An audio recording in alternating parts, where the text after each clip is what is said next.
Hello, friends, and welcome to a new sleepy science journey. Tonight we step into the quiet current where lights dim, breath softens, and the brain begins its secret edits. This is where the door opens to two small habits that decide tomorrow's clarity. Have you ever wondered what your brain secretly rehearses at night? Why some faces stay razor sharp in the morning while others blur out?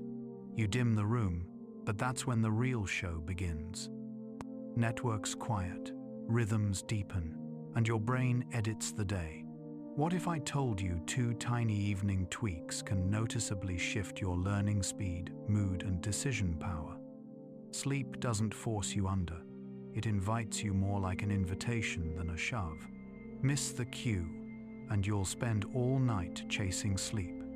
In this video, you'll learn the precise timing your body already knows but you ignore.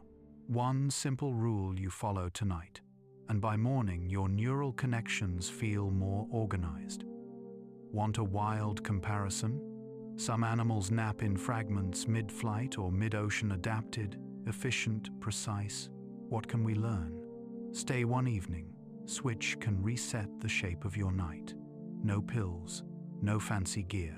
So you wake clearer, steadier, ready to think. Sleep arrives without applause. It gathers at the edges of attention and eases the mind into quieter patterns. Your heart rate gradually slows, your breathing softens, and body temperature dips slightly as the night begins. These are ordinary shifts, but they mark entry into a complex, timed choreography that sustains health, learning, and mood. Within the first hour, the brain begins cycling through distinct stages that repeat several times until morning, each with its own role in restoration and recall. Deep stages help cells repair. Dream-rich stages help memories stabilize and emotions recalibrate. The order is not random. It follows an internal clock that takes its cues from daylight, mealtimes, and habits. This clock, anchored in a small region of the brain responsive to light, signals the evening release of melatonin. The hormone doesn't knock you out. It sets the timing like curtains lowering before a performance. A steady schedule strengthens the signal. Irregularity makes the system work harder. In the dark, the architecture of sleep unfolds.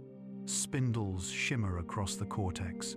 Slow waves travel through networks, and the immune system updates its patrols.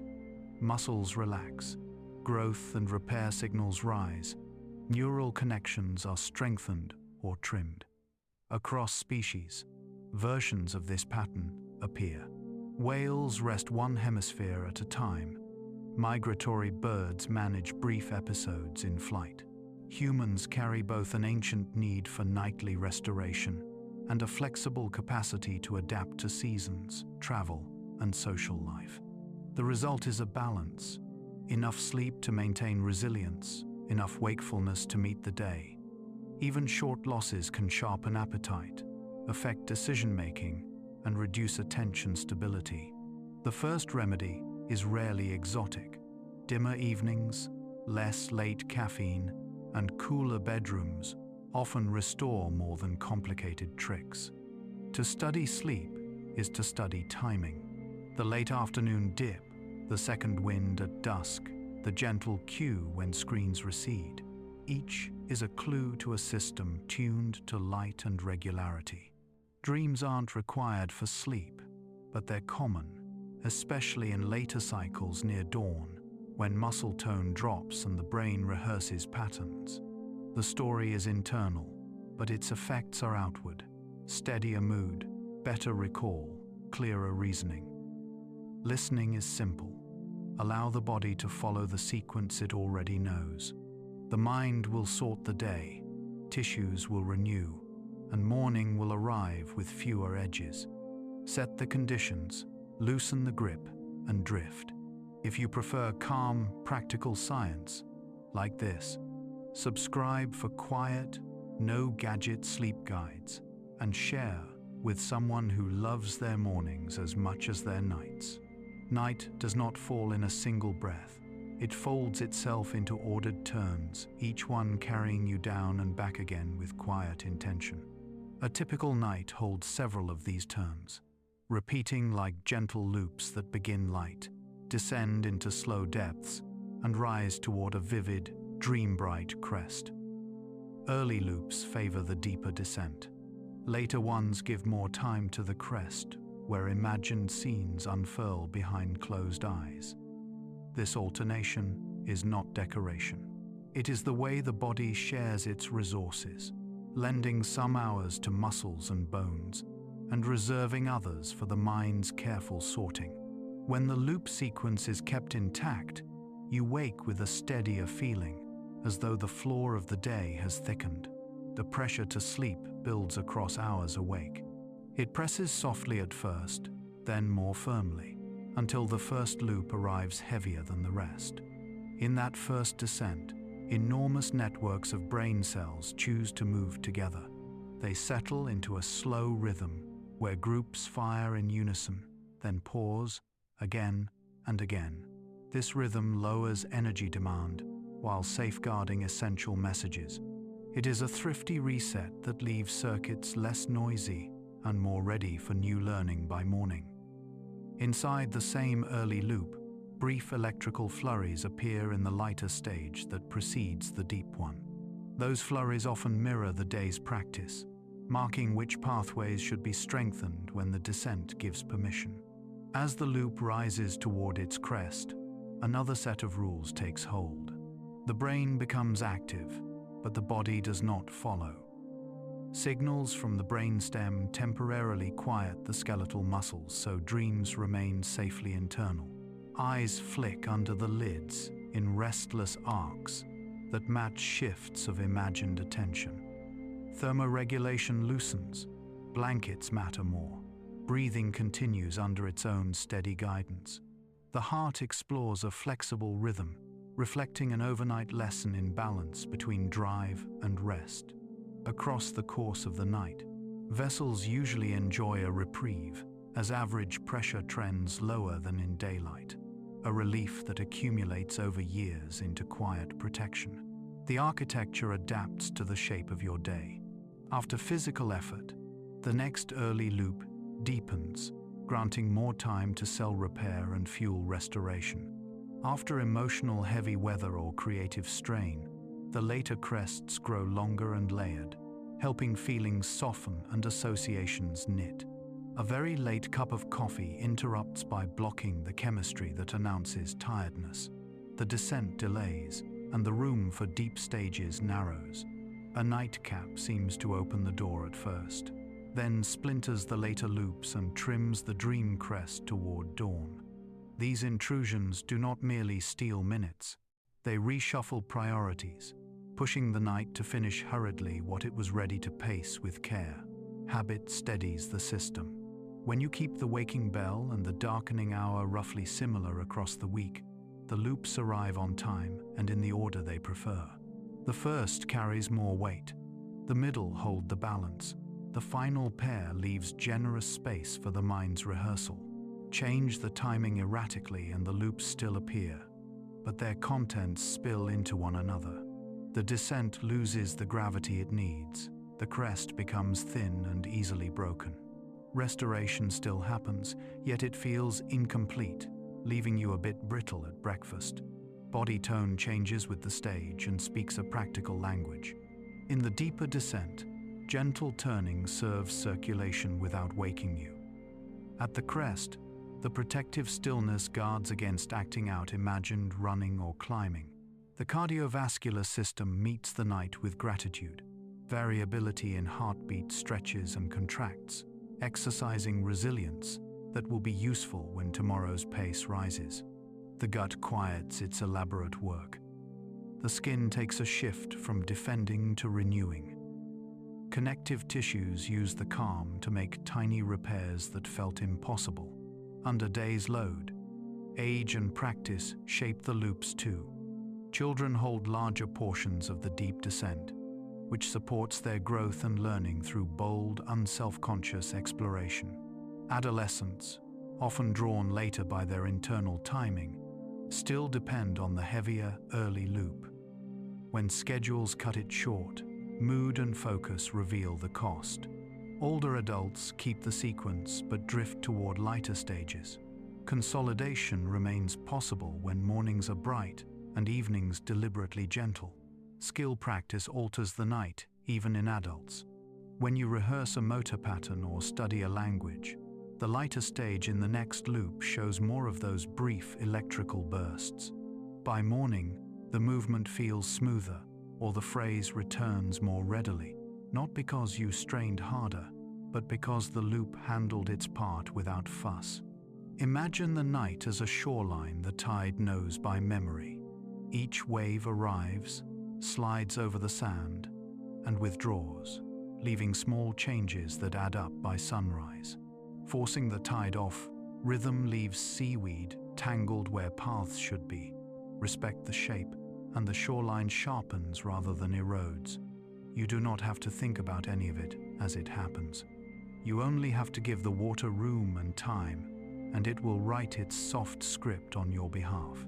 As the tide of the loop completes its first turn and the room grows quieter, a different guide lifts a lantern in the mind's dark, time itself, keeping you aligned with the planet's patient spin. The body keeps a private calendar written in light and shade.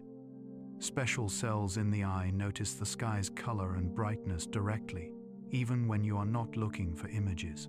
They send their report to a tiny set of neurons that act as the conductor for the day's orchestra. That conductor resets with morning brightness, pulling scattered players back to the same tempo. When dawn light is clear and timely, the tempo holds.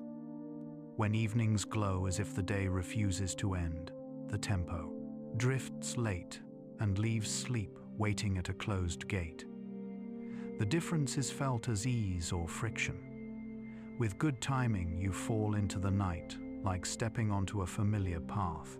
With poor timing, the path slides sideways under your feet. As evening matures, the body marks biological night with a hormone that behaves more like a signal flag than a sedative. When that flag rises on schedule, core temperature begins its slow glide downward, digestion eases, and the mind agrees to put tools away. Heavy, bright light in the last hour before bed tells the conductor to hold the flag. The body listens and stays in day mode longer. Warm, lower light lets the flag rise, and the chemistry of night unfolds without protest. This signal does not force sleep. It lowers the cost of drifting, so onset becomes a coast rather than a climb. Not everyone keeps the same preferred hours. Some wake easily with first light and feel best starting early. Others reach their stride in the late hours and find their clarity there. These differences come from genes, age, and habit. Teenagers often shift later. Grandparents often tilt earlier. There is nothing wrong with either signature. Trouble comes when social schedules collide with these tendencies and neither side yields. The result is a mismatch that feels like a small, regular jet lag. Attention dulls, appetite wobbles, and motivation slides. Repair begins with simple anchors. Fix the wake time on most days. Step into bright light soon after rising. Make evenings quieter in both light and engagement. The conductor learns quickly when cues do not argue. Temperature belongs to the same clock. Your core is warmest late in the day and coolest near dawn. Lowering the bedroom a little below daytime comfort supports the natural curve. A warm bath an hour or more before bed can intensify the later cooling because heat leaves the skin afterward, helping the core slip downward. Exercise during daylight hours strengthens the amplitude of the rhythm. Wakefulness feels brighter, sleep feels deeper. For some, very late intense workouts blur the edges, pushing the conductor to tap a slightly later tempo. Afternoon sessions usually add vigor without stealing from the night. Meals also tell time to tissues. The gut and liver listen closely to when fuel arrives. Regular eating windows that end a modest time before bed help align those peripheral clocks with the central conductor in the brain. Late, heavy snacks ask digestion to stay on duty when it expected to close shop. The body adapts when it must, yet it prefers a plan. A gentle overnight fast becomes a reliable cue. Night work for maintenance, day work for processing. Travel shows the clock's patience. Cross several time zones, and you carry yesterday's night inside today's noon. Without help, your inner clock shifts by small steps each day. Timed light changes this. For journeys toward earlier time zones, morning light at the destination pulls the clock forward. For journeys toward later time zones, evening light delays it. Placing meals and movement on destination time speeds agreement from body tissues that would otherwise argue. Sunglasses at the wrong hour can slow the shift. A walk at the right hour can halve the grumble. The conductor is small but stubborn. It prefers consistency and rewards it with effortless transitions. Keep mornings bright and predictable, and the first yawn arrives at a helpful evening hour without tricks. Keep evenings gentle, and the signal flag lifts on time. The feeling is not excitement but relief. You do not bargain with sleep because the day itself was arranged to deliver it. A rhythm emerges that holds on busy weeks and quiet ones.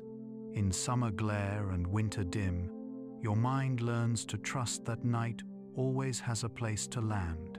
As that trust forms, the body frees resources for work that waits behind the curtain. When timing is set, restoration can begin without delay, like a crew that knows exactly when the door will unlock and the lights will be low.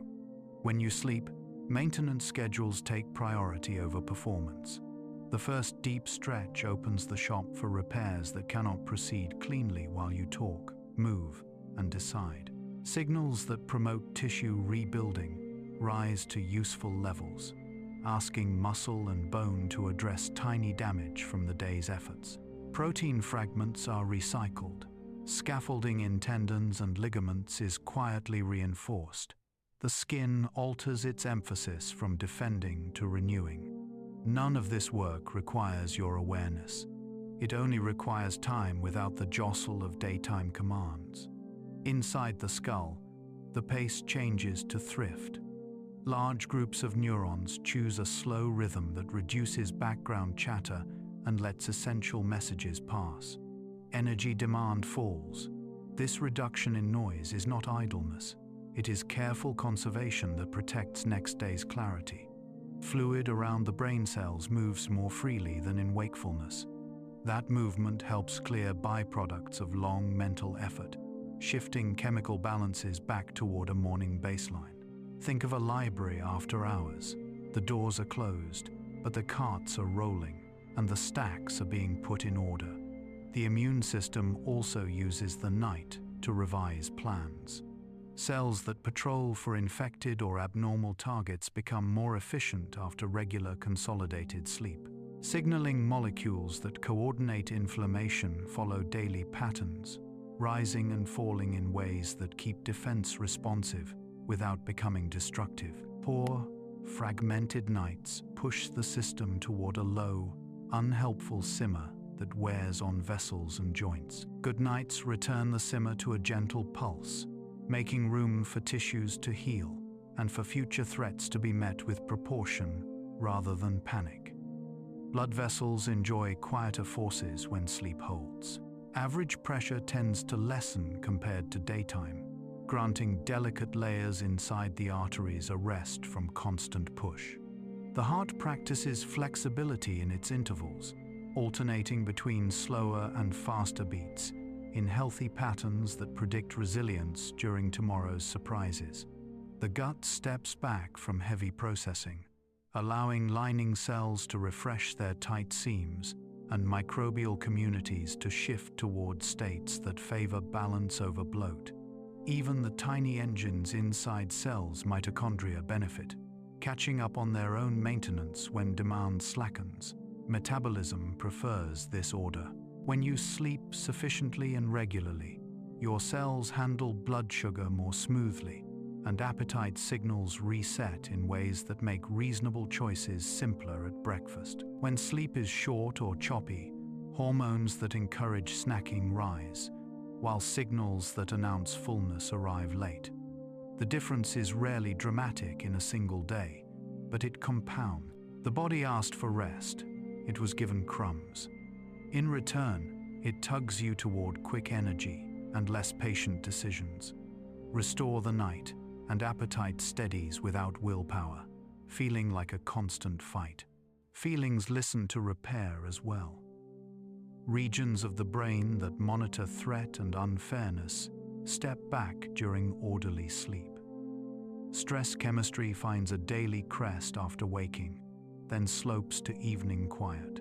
When nights are intact, that slope is smooth, and your responses within the day are more measured. When nights are thin, the ridge is jagged, and small challenges feel sharp. Resilience is not a personality trait floating above biology. It is often a product of maintenance done on schedule.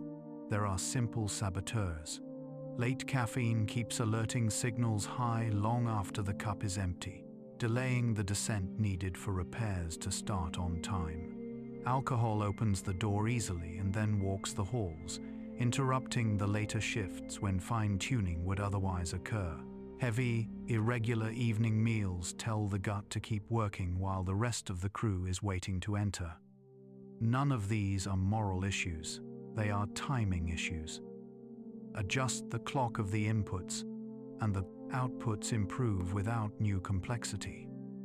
Imagine a city that performs its essential replacements and cleanings at night. Roads are patched while traffic is low.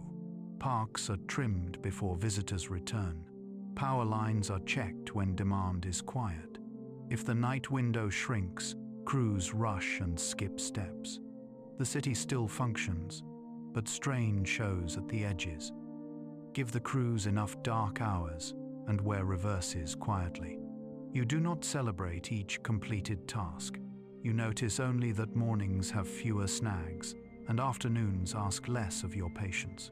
When timing and maintenance cooperate, memory can do its own work across the hall. As the body mends and chemistry steadies, the mind sorts the day's cargo with unhurried hands, ready to return it in better order when the lights rise again. Learning continues when the room is dark. The brain holds a temporary notebook for new experiences while you are awake, and during sleep, it decides what to copy into the archive. In the lighter stage before deep descent, brief bursts of activity erupt from the cortex as if calling for attention. These bursts coordinate with rapid flickers from a smaller structure that holds recent events. Together, they form a bridge through which fragile traces become more durable. Skills practiced during the day often feel smoother the next morning because this bridge was used well while you rested. The process adds strength and also reorganizes, placing new pieces where they can be found without searching. Earlier, we noticed those brief bursts as signposts that learning had a place to land. Here, they take on a different role. They steer the transfer itself, shaping which patterns step forward and which fall back. The deep descent that follows gives a quiet backdrop where replays can proceed without interference. Whole populations of neurons swing in slow waves that lower noise and open windows for precise exchange. It is a cooperation of timing and rhythm. The conversation uses very little energy, yet achieves broad reach, and the result is a map that feels less cluttered by morning. Sleep also chooses what to let go. Not every detail from the day deserves a permanent seat. Overnight, weaker, redundant, or unhelpful connections lose some weight. This trimming prevents saturation, where every path feels equally loud and access slows. By dialing down the less useful, the system keeps space for future learning. Forgetting feels like a loss only when you measure trivia. When you measure access to what matters, it feels like relief. Another stage of the night offers a different service. During the vivid crest of the loop, the brain relaxes some of its strict supervision and allows distant files to touch. Meaning can be extracted from patterns rather than from single facts. You wake with an intuition about a problem or a fresh way to combine known pieces. This is not magic. It is the product of a network allowed to test unusual connections while you are safely unaware. Emotional tone also shifts here. Memories that were raw are revisited and placed into context, softening their sting while preserving their information. You do not forget the event. You remember it without the same surge. Practice followed by orderly sleep tends to beat practice followed by long wakefulness. A short final review before bed can be useful, not to cram, but to place the day's important items near the top of the notebook. Small daytime rests can echo the same advantages when they include a bit of light stage and a touch of deep rhythm. They will not replace the night, but they can stitch a frayed afternoon into something usable without borrowing heavily from evening. Disruptions show their fingerprints in recall. Very late stimulants dilute the deep descent and leave fewer chances to replay. Fragmented nights break the bridge between temporary store and long-term shelves, so transfer becomes patchy. A steady schedule protects the choreography. When the descent comes early and the crest grows longer toward dawn, both consolidation and creativity have time to finish their rounds. The brain likes this predictability because it coordinates many regions that must arrive at the right minute for a handoff. They are separate rooms with one corridor. Timing is the corridor's light. Think of memory as a workshop that only hums when the front office is closed. A few workers relabel stacks, move boxes from the temporary table to the permanent shelves, and recycle the packaging that would otherwise take up space. By morning, paths are cleaner. You find names sooner. Procedures run without snagging. The workshop is not heroic. It is consistent. That consistency is why a rested mind feels kinder and more reliable, even if the day's demands have not changed. As the workshop dims its lamps, another theater in the same building gathers a different kind of energy. Scenes will appear, stitched from fragments of the day and echoes of years. They are not messages from elsewhere, but they are not meaningless either. They are rehearsals held in darkness, teaching flexibility without risk. Dreams bloom throughout the night, but their colors deepen as morning approaches. Visual areas brighten inside the skull as if a silent screen has been lit. Regions that track relevance and feeling step forward, while strict supervisors relax. The body does not follow these scenes into motion, because protective circuits apply a quiet brake to the muscles that move the limbs. Eye movements arrive in brief storms that match the way attention hops within the dream. Breathing remains guided by automatic centers that keep rhythm even when the story grows strange. The experience is vivid, yet the scaffolding of safety holds. Dream content borrows liberally from your day. Tasks you practiced reappear in altered form. Conversations replay with different endings. Problems take new shapes that feel important but slippery. These scenes are not recordings. They are constructions built from fragments that the brain uses to test connections and settle feelings. After a move to a new room or a first night in a different city, sleep can feel light and watchful, as if one side of awareness kept a small sentinel. The stories reflect that watch, mixing novelty with familiar signals. Awareness of dreaming sometimes enters the stage without breaking it. With practice, some sleepers recognize the state and gently steer within its rules. This recognition does not require force. A simple cue in the dream can announce, "You are in the rehearsal space," and the brain permits a small change. People use this to confront common themes or to rehearse confidence where waking life felt tight. The effect rests on a particular activation pattern that allows a hint of oversight without waking fully. Not all dreams comfort. Some carry fear that wakes you with a jolt and leaves traces after dawn. Episodes like these visit more often during stress or when sleep is irregular, giving the night a safer runway. Dim light, calmer wind down, cooler air lowers their frequency. A gentle daytime practice can also help. By writing a recurring, frightening scene with a new, kinder ending and reading it before bed, many people teach their rehearsal space to choose a different path. Over weeks, the brain learns the revised scene as if it had always been possible. On a different edge sits a condition where the protective brake on muscles is incomplete. In those nights, a person can act out a scene and risk harm.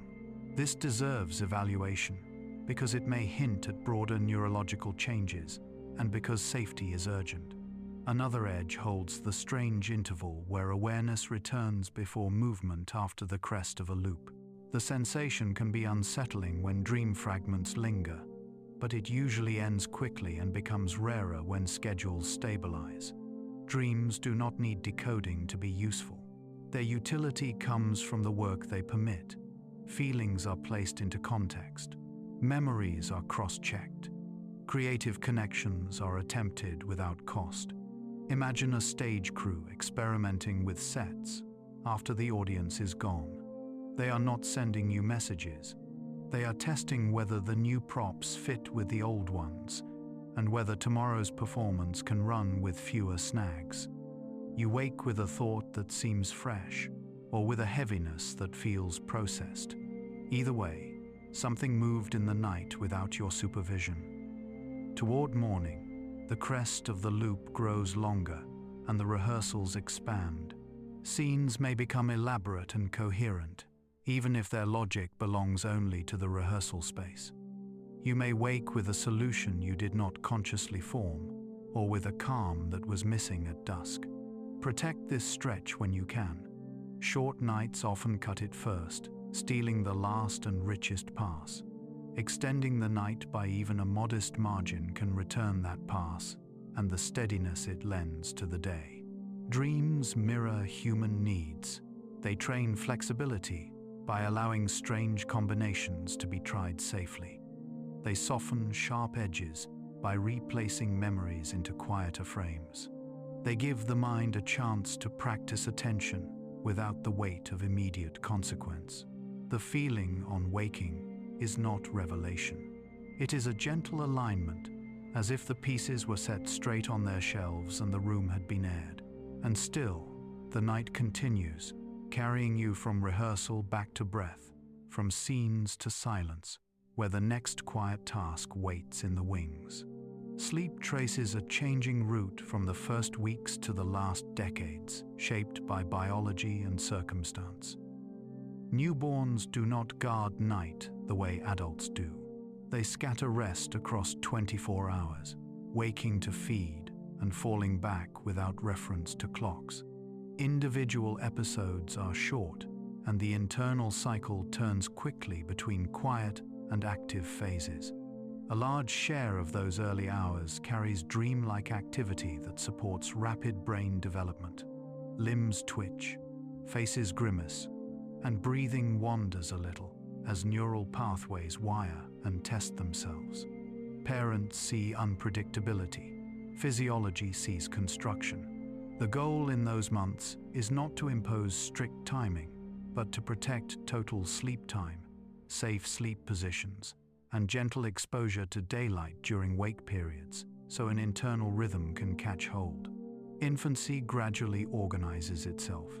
By 3 to 6 months, longer nocturnal stretches appear as daylight begins to anchor the inner clock. Evening routines start to matter. A consistent sequence feeding dimmer light, calm voices helps the nervous system anticipate rest. As the first year closes, daytime naps shrink in number and grow in predictability. The brain uses deep stages to consolidate new skills. Rolling becomes sitting, syllables turn to words, familiar faces draw reliable smiles.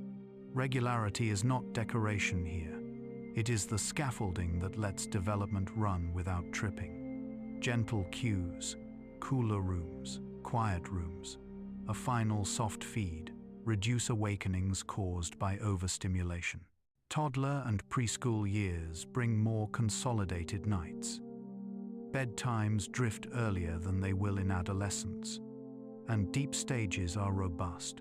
Children at this age learn at a dramatic pace, and their slow waves appear strong and plentiful. Bedrooms that are dark and quiet help, while a gentle wind down separates play from sleep. When schedules become chaotic late events, variable dinners behavior shows it the next day. Irritability rises and attention scatters.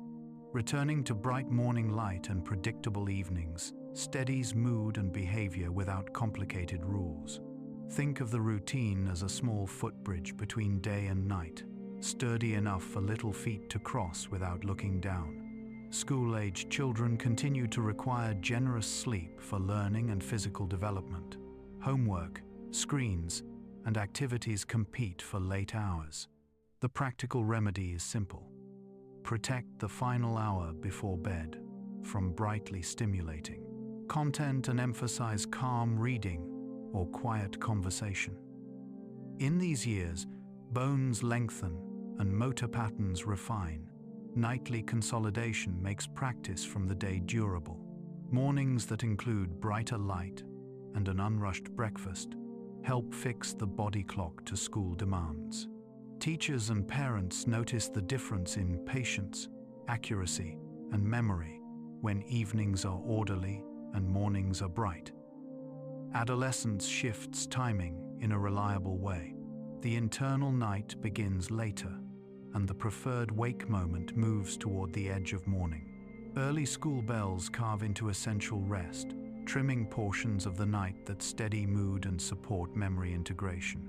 The results can look like laziness, yet they reflect biology out of step with social expectations. Realignment relies on strong cues: daylight soon after waking, regular daytime activity, and gentler light in the last hour. Reducing late caffeine matters.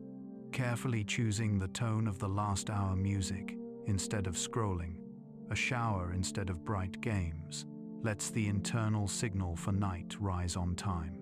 Athletic teens recover faster and perform more reliably when they protect sleep totals. Muscles and learning depend on deeper phases that short nights erode. The emotional landscape also smooths when mornings are consistent. Small conflicts stay small. Young adulthood introduces competing demands: study, work, social life, and travel. The underlying need for sufficient sleep does not fade, but the body tolerates irregularity for a time at a cost that accumulates quietly. Strategically placed caffeine can help early in the day, yet late cups delay onset long after the taste is gone. Alcohol can feel helpful at bedtime, then fragments the second half of the night and leaves thinking muddy. People who train physically or learn complex tasks see steadier gains when they protect continuity and keep wake times fairly stable across the week. A consistent anchor wake time serves as the keystone, once that holds. The rest of the arch stands with less effort. Midlife often brings more awakenings: children, careers, and caregiving crowd evenings. Hormones shift, aches appear. Deep stages may lighten slightly compared with earlier years, and sleep can feel more shallow even when totals are similar. Quality matters more than chasing a perfect number. Bright mornings, outdoor movement, and meaningful daytime contact strengthen circadian amplitude so that night settles more firmly. Large late meals and intense late-night workouts nudge timing later than desired. Placing heavy effort earlier helps.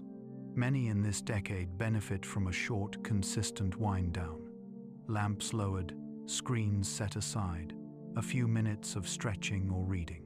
Small, steady cues tell physiology what hour it is, and the nervous system answers by releasing tension. Older adulthood arrives with earlier waking, lighter nights, and the return of daytime dozing. Medical conditions, medications, and reduced daylight exposure all contribute. The solution is not to force teenager-like depths, but to craft a schedule that fits current physiology. Morning light should be generous. Daytime movement should be regular and safe. Short afternoon rests kept brief, and early restore alertness without stealing from the night. Bedrooms benefit from careful attention to temperature, easy pathways to the bathroom, and low, indirect light for safety without glare. People sometimes worry that lighter sleep means lost value.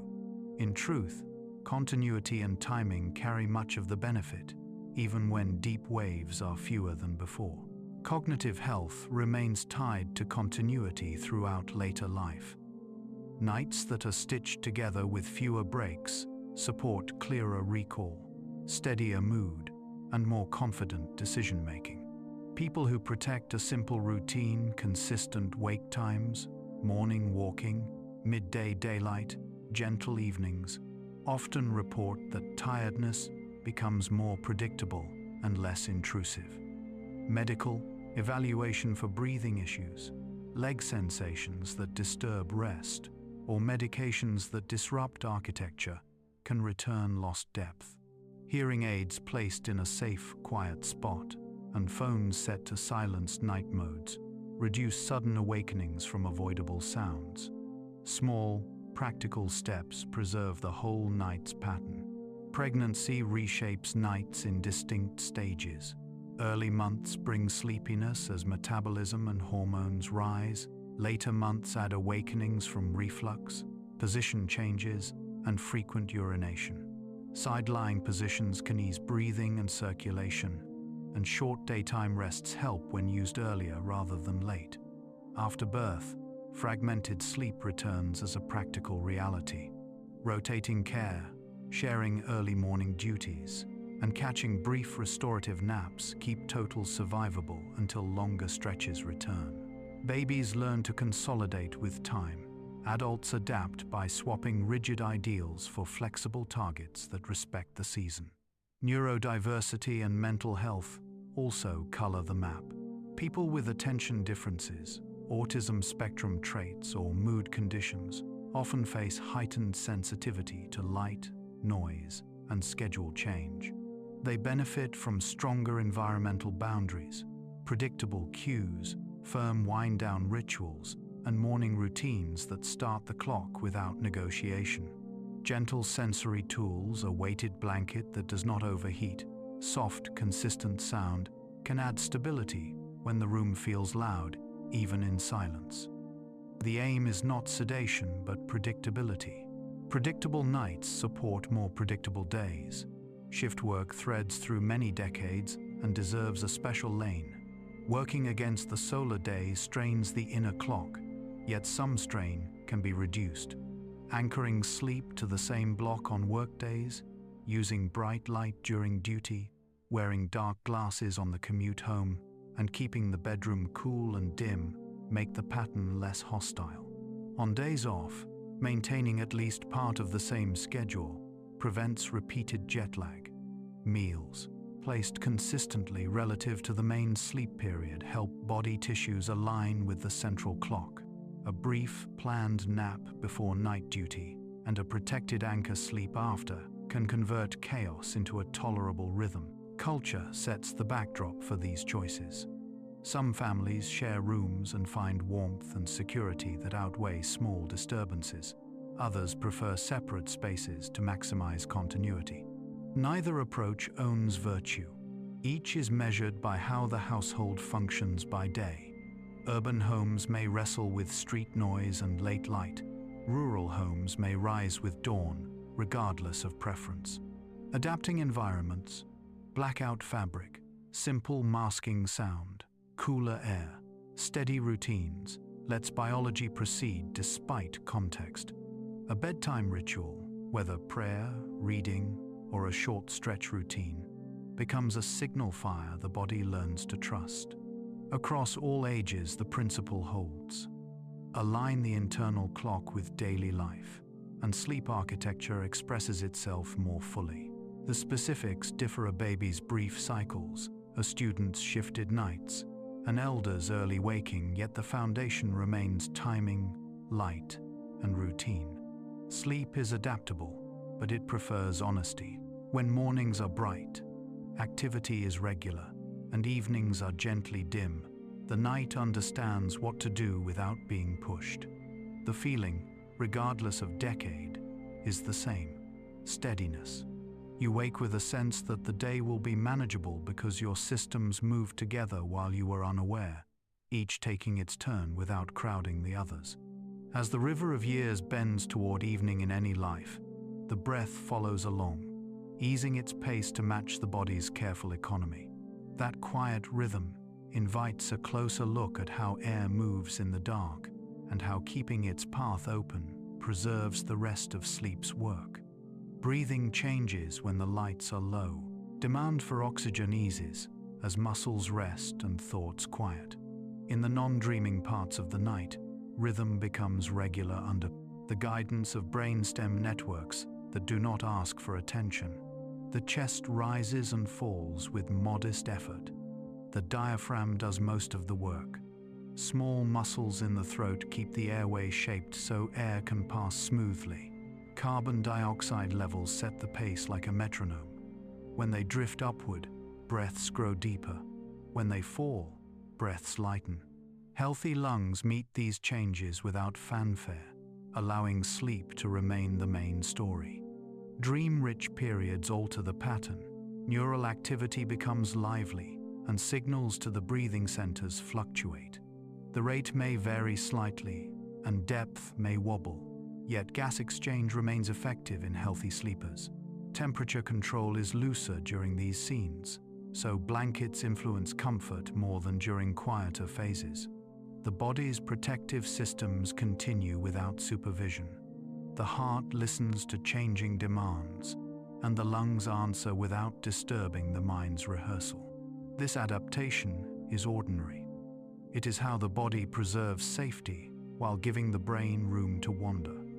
Airway muscles relax more at night than during the day.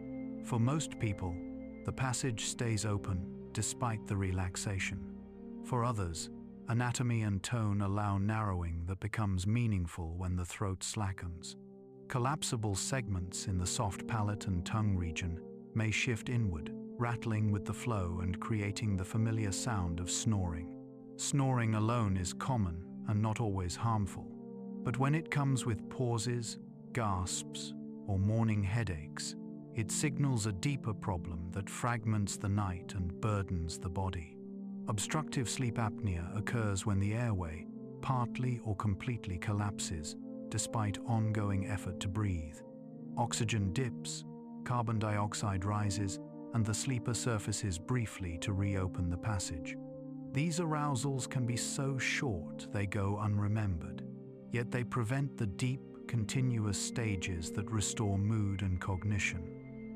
Over months and years, repeated dips and jolts strain blood vessels, alter sugar control, and sap daytime alertness. People may blame age or stress, while the airway silently interrupts the very repairs they hope for.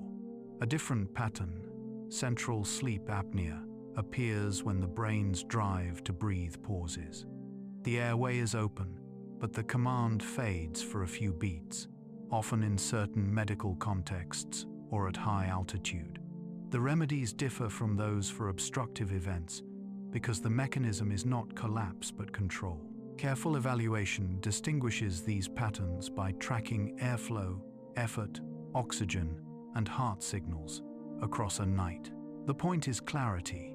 The right treatment depends on the cause, and guessing by sound alone misses key details. Many with obstructive apnea improve with devices that hold the airway open using gentle pressure. The air is not a drug and not a sedative. It is a splint that prevents collapse. When used regularly, daytime sleepiness recedes, blood pressure trends stabilize, and headaches soften. Others benefit from oral appliances that move the lower jaw forward to create more space in the throat. Positional strategies help people whose narrowing occurs mainly when lying on the back.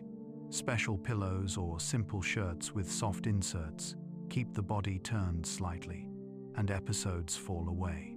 Precision knowing the personal pattern makes these tools effective rather than random. Weight change plays a role for some. Fatty tissue around the neck and tongue can add pressure to the airway, especially when the throat relaxes. Even modest weight loss in suitable cases reduces collapse frequency and lowers snoring. Yet not every person with apnea carries excess weight, and not every person with excess weight has apnea. Anatomy, muscle tone, nasal resistance, and genetics all contribute. The fair approach is to examine the actual pattern rather than lean on a stereotype. Treatment tailored to findings restores sleep more reliably than guesses based on appearance. Children face their own version. Enlarged tonsils and adenoids narrow the upper airway and cause snoring, restless sleep, and daytime behavior changes. Addressing the obstruction, sometimes by removing the tissue, can restore energy, growth, and attention. Infants and toddlers with chronic nasal congestion also struggle, not because their lungs fail, but because small passages clog easily. Restoring nasal airflow with simple measures returns nights to a calmer pattern and reduces frequent awakenings that parents feel as endless. In children, the payoff for clear breathing is large. Learning improves, mood steadies, and growth resumes its confident climb. Pregnancy shifts breathing chemistry and airway tone. In later months, the growing uterus nudges the diaphragm upward, and swelling in nasal tissues increases resistance. Snoring may appear for the first time, and occasional obstructive events may emerge. These often ease after delivery, but reporting them matters during gestation so that oxygen for parent and fetus remains steady. Side-lying positions, careful pillow support, and attention to nasal comfort improve continuity during this temporary stage. A small wedge beneath the upper body reduces reflux and cough, easing awakenings that would otherwise fragment the night. Nasal breathing is, in general, more efficient for sleep than mouth breathing.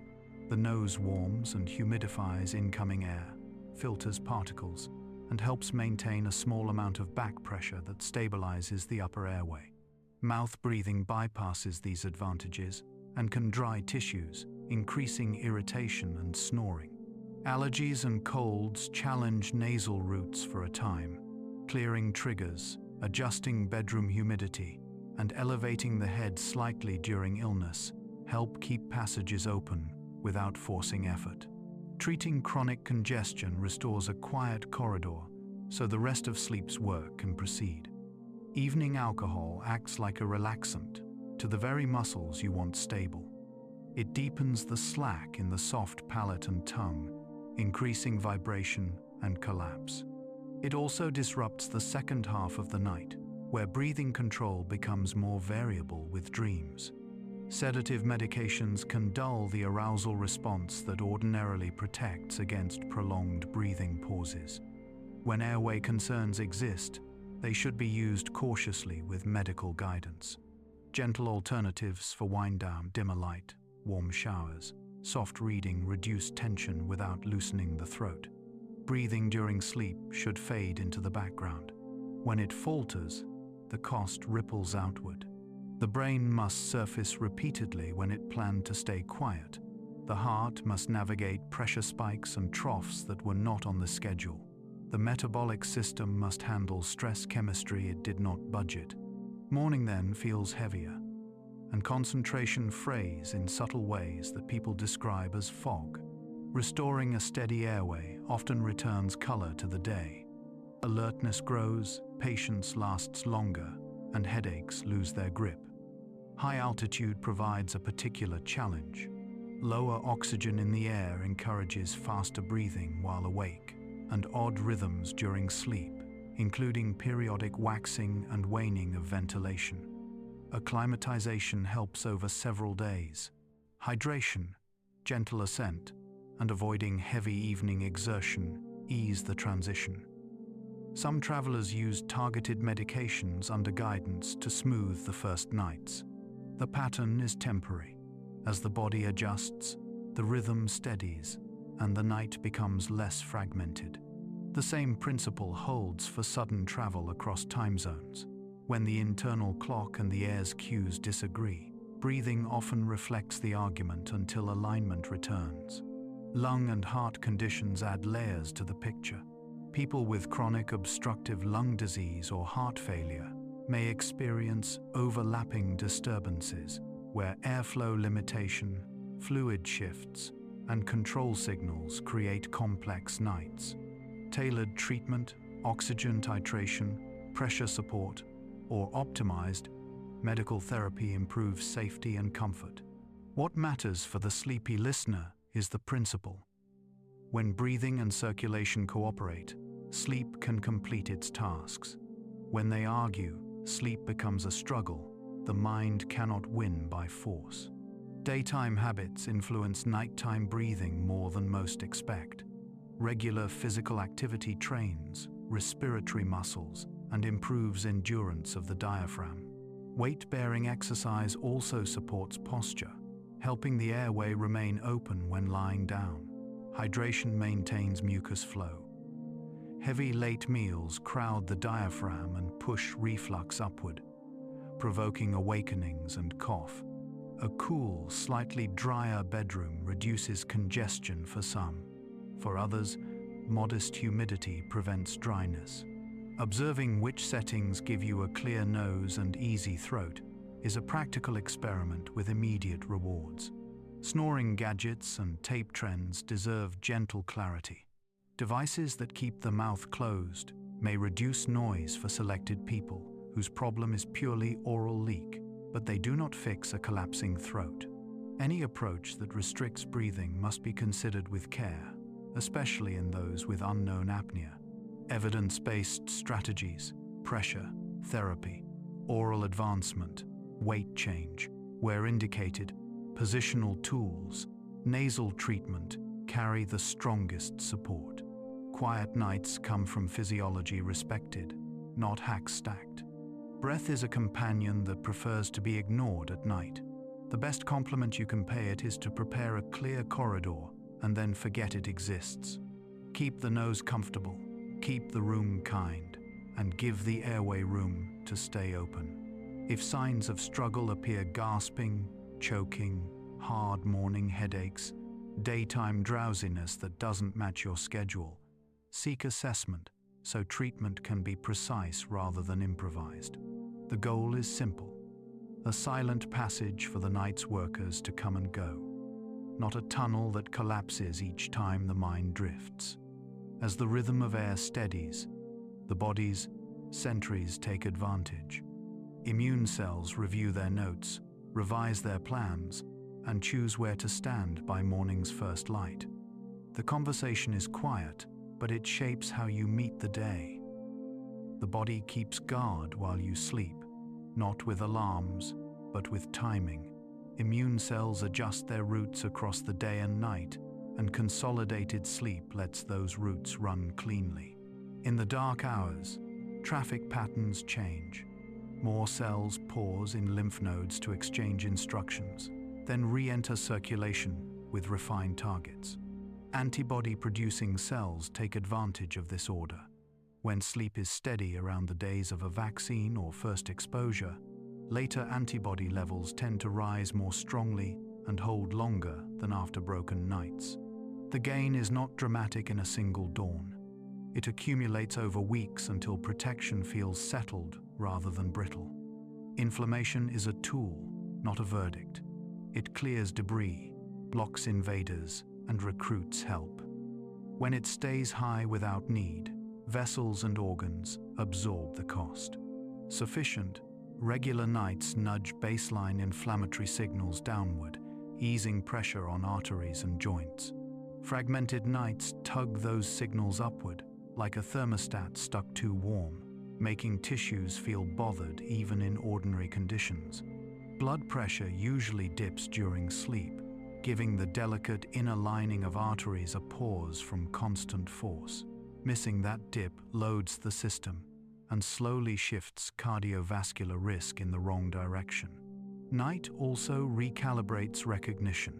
T cells, which decide what belongs, retune their receptors and update their thresholds. The process helps them respond to real threats without mistaking harmless self for danger.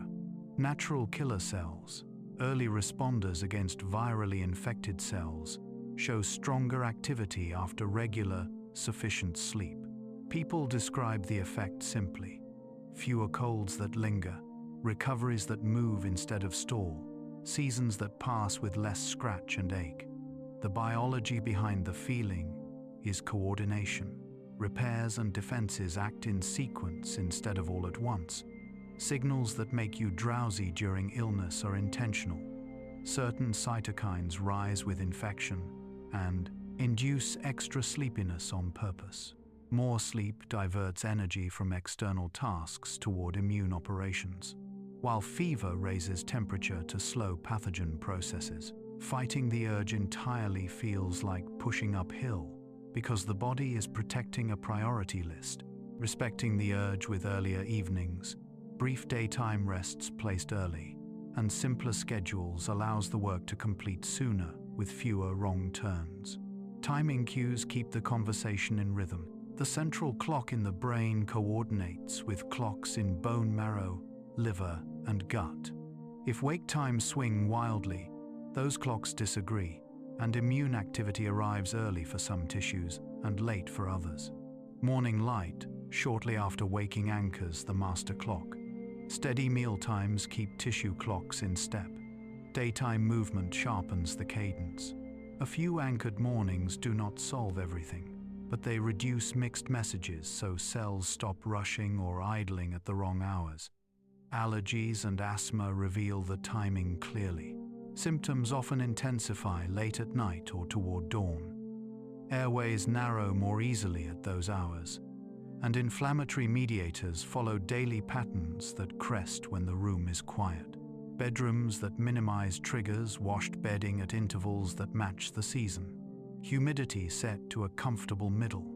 Clean filters lessen the overnight load on airway tissues. For many, placing controller medications to match symptom timing improves sleep continuity and reduces early morning tightness that steals the last hour. Autoimmune conditions complicate the map. The immune system's discrimination wavers and repurposes its tools against self-tissue. Sleep loss and circadian disruption can amplify flares by elevating stress, chemistry, and inflammatory tone. Protecting continuity does not cure the condition, but it removes background noise. With steadier nights, daytime treatments meet a calmer baseline, and thresholds for triggers shift in the right direction. People often report fewer, sudden swings and a feeling that their energy lasts longer into the afternoon. The gut hosts a dense community of microbes that converse with immunity constantly. Their mix changes with diet, timing, and rest. Late eating in bright light asks digestive clocks to stay on duty when the brain expects repair mode. Consistently earlier dinners and a defined overnight fast let insulin fall and gut tissue mend its barrier. A stronger barrier means fewer stray molecules slip into circulation to provoke unnecessary immune attention. Hydration supports mucus layers and the flow of contents, small factors that add up to comfort and fewer nocturnal interruptions. Stress threads through every defense story. Short bursts sharpen readiness, but chronic elevation of stress hormones erodes helpful boundaries. It delays sleep onset, fragments deep stages, and skews immune choices toward coarse alertness over measured response. Building a modest closing routine, lower lamps, a warm rinse, a page or two of quiet reading lowers baseline arousal and gives the night an unobstructed lane. The goal is not perfection, it is repetition. Repetition teaches cells what hour it is without debate. Seasons test the plan. Shorter winter days reduce natural light and tempt later screens. Indoor air dries and carries shared breath. Morning light walks, even on grey days, still deliver timing information to the clock. Humidifying overly dry rooms protects nasal defense, and brief ventilation replaces stale air. These modest adjustments remove daily grit from the gears, so the mechanism stops grinding. When illness arrives, sleep becomes part of treatment. Early, short naps add total rest without stealing heavily from the coming night. Fever dreams feel odd, but the extra sleepiness they ride remains on task. Fluids in small, frequent sips maintain circulation. Simple broths add salt that keeps volume adequate when appetite is low. A slightly elevated head eases cough and sinus pressure. These are plain measures, but they align with the body's plan. You feel them as less struggle and fewer spikes. Hard training loads need the same partnership. Microdamage from exertion must be cleared before tissue can rebuild stronger.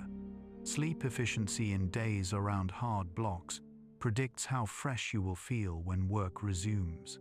Dark, quiet rooms and calm evenings shorten the time soreness hangs on. The improvement does not come from exotic powders. It comes from the ancient combination of effort by day and protected rest by night. Travel nudges immunity too. Crossing time zones while sharing air exposes you precisely when your clocks disagree. Mitigation starts before departure. Banked sleep, hydration, simple meals, and hand hygiene lower immediate strain. At destination, outdoor light on local morning and meals on local time pull clocks together so patrols resume on schedule. The first 2 nights are the most fragile. Guarding them repays the whole trip with steadier energy and fewer surprises. Children make the link unmistakable. When their nights are regular, colds pass faster and return less often. After vaccines, their protection matures more reliably. Irritability falls because the nervous system is not juggling infection and sleep loss at once. Parents do not need complicated rituals. They need predictable cues, consistent wake times, bright mornings, quiet evenings, and rooms that are cool, dark, and boring enough to let physiology take over. Older adults benefit from the same anchor points, with 2 additions. Daytime movement walks, light resistance, fortifies immune tone, and supports deeper sleep later. Morning light should be prioritized even on busy days. These steps preserve the nightly dip in blood pressure and keep inflammation from hovering. With predictability, responses become brisk without being excessive, and minor infections stop casting long shadows. Imagine the immune night as a quiet relay. Information gathered during the day passes hand to hand, instructions are edited, patrols change routes. By morning, coverage is broader, and the same resources reach farther. You do not feel each adjustment. You notice only that the day starts smoother, minor irritations slide past, and you move through rooms without the ache of invisible weight. As the relay finishes, another system lowers its shoulders, ready to handle fuel and appetite, with the same preference for order that kept the watch in the dark. Fuel is organized by time. While you sleep, priorities shift away from active output toward repair, balance, and storage housekeeping. When sleep holds together, these priorities move in a predictable order that steadies appetite and energy the next day. Insulin responses usually work best earlier in the daylight hours, while late-night intake pushes the system to manage sugar at its least efficient moment. Evening heavy meals ask the liver and pancreas to stay bright when the brain has already dimmed the stage. With an earlier dinner and a calm, overnight pause that lasts roughly 12 hours, insulin can fall. Fat stores can release a measured trickle of fuel, and morning arrives with steadier hunger rather than urgent cravings. The pattern is simple, and the body prefers simple. It remembers when to burn, when to build, and when to tidy. Sleep restriction tilts the table. Short nights nudge hunger-promoting signals upward and soften fullness signals. especially for energy-dense food. People reach more easily for sweet, salty, and high-fat snacks after thin sleep, not because willpower vanished, but because chemistry shifted the lanes in the grocery aisle. Decision speed also changes. The brain favors quick calories when its maintenance window was cut. Restore a few complete nights, and the same person chooses differently without heroic effort. The difference is not a new rule. It is an old rhythm given room to finish. Muscle is a generous sink for sugar during the day, especially after movement. When you walk, lift, or climb stairs, cells open more doors for glucose without needing as much hormonal instruction. That effect lingers for hours, improving the way the next meal lands. Regular daytime activity strengthens circadian amplitude. Wakefulness feels brighter, and nighttime sleep gains depth. The loop is reciprocal. Better sleep improves exercise safety and perceived effort. Better movement improves sleep continuity. Each day of honest motion makes the night's repairs easier to schedule, and each night of continuity makes the next day's choices cleaner. Peripheral clocks matter. The liver, gut, and fat tissue keep their own schedules that listen closely to meal timing. When food arrives at irregular hours, these clocks drift from the brain's conductor and produce mixed signals. The result is metabolic noise. Sugar handling becomes less graceful. Triglycerides hang around longer. Heartburn and reflux press into the night, placing meals within a regular daytime window, ending heavy intake a few hours before bed, and allowing a consistent overnight coast. Reduce this noise. The goal is not austerity. It is predictability. The same tasks at the same hours, so cells stop guessing. Morning hormones set the day's slope. Cortisol rises just before waking in a healthy surge that mobilizes fuel and sharpens alertness, then eases across daylight toward evening quiet. Fragmented, late nights can flatten this arc or push the crest into the wrong hours, creating evening wakefulness and morning indifference. Gentle anchors repair the curve. Light within the first hour after waking, a protein including breakfast when hungry, and early activity that reminds the clock what phase the body is in. With the arc restored, appetite feels like a soft suggestion, not an order. Hydration shapes comfort more than it seems. Adequate fluids across the daytime support circulation and temperature control, which both affect sleep architecture later. Very large drinks close to bedtime, by contrast, fragment continuity with unnecessary awakenings. A steady daytime pace and a modest taper after dinner keep tissues supplied without sending you back and forth through the dark. For many, a small salty broth or mineral water earlier in the evening supports volume without provoking late thirst. The measure is practical. A night with fewer interruptions gives metabolism the long, unbroken stretch it uses to rebalance. Alcohol deserves a distinct note here for its metabolic footprint. Beyond altering the architecture of sleep, it engages the liver with processing duties that persist into the night, transiently lowering the liver's ability to release glucose and crowding out other chores. It contributes extra calories without offering helpful satiety, and it nudges late hunger in directions that rarely serve recovery. When people shift even a few evenings toward non-alcoholic wind-downs, the change they notice first is not virtue but clarity, steadier mornings, less aggressive snacking, and an easier time choosing breakfast that doesn't chase late-night choices. Caffeine also belongs in this section, and mentioning it again is justified in a new context. Earlier, it appeared as a timing disruptor. Here it appears as a fuel governor. Early day cups can improve reaction and reduce the perception of fatigue without sabotaging insulin handling in many people, especially when paired with food. Very late cups do more than delay sleep. They keep the body in a mild day mode that reduces deep restorative phases and leaves metabolism to sort sugar with tired hands. A practical strategy is simple. Place caffeine in the bright half of the day, taper by mid-afternoon, and let adenosine, the body's own sleep messenger, accumulate undisturbed. Shift work presents a harder puzzle. Meals taken at 2 in the morning ask digestive clocks to perform chores at their off hours. Over years, the mismatch raises risk for weight gain and sugar irregularity. While the schedule cannot always change, the pattern can be softened. Keep a consistent main sleep block relative to workdays. Anchor meals to the biological day you have chosen. Favor lighter, easier to digest foods during the biological night, and reserve heavier meals for the block that you treat as morning to afternoon. Bright light during duty and true darkness during the main sleep episode help align hormones with that plan.